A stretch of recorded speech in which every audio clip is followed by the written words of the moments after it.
హైదరాబాద్ పాతబస్తీ లాల్ దర్వాజా సింహవాహిని శ్రీ మహంకాళి అమ్మవారి 118వ వార్షిక బోనాల బ్రహ్మోత్సవాలను జూలై 31వ తేదీ నుండి అత్యంత వైభవంగా నిర్వహించుకుంటున్నందుకు దేవాలయ కమిటీ అన్ని ఏర్పాట్లు చేస్తున్నదని ఆలయ committee chairman B Maruthi Yadav తెలిపారు. తెలంగాణ రాష్ట్రంలోని అత్యంత వైభవంగా ప్రతిష్టాత్మకంగా జరుపుకునే పండుగ బోనాల పండుగ ఉత్సవాలన్నారు. లాల్ దర్వాజా సింహవాహిని శ్రీ మహంకాళి దేవాలయ కమిటీ ఆధ్వర్యంలో ఆలయంలో ప్రత్యేక పూజలు నిర్వహించి పెద్ద ఎత్తున ఊరేగింపుగా ఢిల్లీకి బయలుదేరనున్నామని ఆయన తెలిపారు. దేశ రాజధాని ఢిల్లీలోని తెలంగాణ భవన్ లో జూలై 20, 21, 22 తేదీలలో 3 రోజుల పాటు బోనాల ఉత్సవాలను ఘనంగా నిర్వహిస్తామని అన్నారు.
నిర్ణయించున్నారు. అయితే మిగతా కొన్ని వివాదాలు ఉండడంతో వాటిని పరిష్కరించే దిశగా అన్ని ప్రయత్నాలు చేయడం జరిగింది.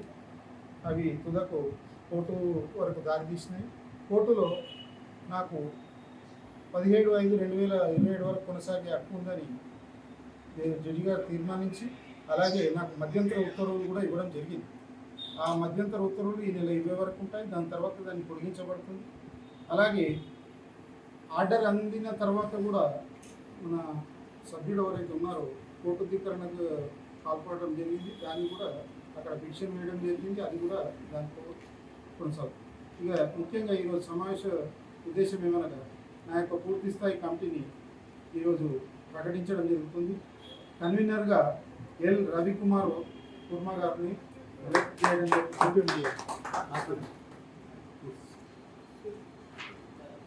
వినోద్ కుమార్, బి అమర్నాథ్ యాదవ్ గారిని, అలాగే కోశాధికారులు ఏ చంద్రకుమార్, సిహెచ్ కొండల్ ముదిరాజ్ గారిని, సాంస్కృతిక కార్యదర్శులుగా ఎస్ శేషనారాయణ గారిని, అలాగే మాదాసు రామాంజనేయులు గారిని, ప్రచార కార్యదర్శులుగా శ్రీ రాకేష్ యాదవ్, కె మహేష్ గారిని, కార్యనిర్వాహక కార్యదర్శులుగా కొప్పుల అరవింద్ కుమార్, సి కార్తిక్ యాదవ్, దుర్గి సతీష్, ఎం కిరణ్, ఏ మల్లికార్జున్, సి పవన్ యాదవ్, ఏ శ్రీనివాస్ గుప్తా,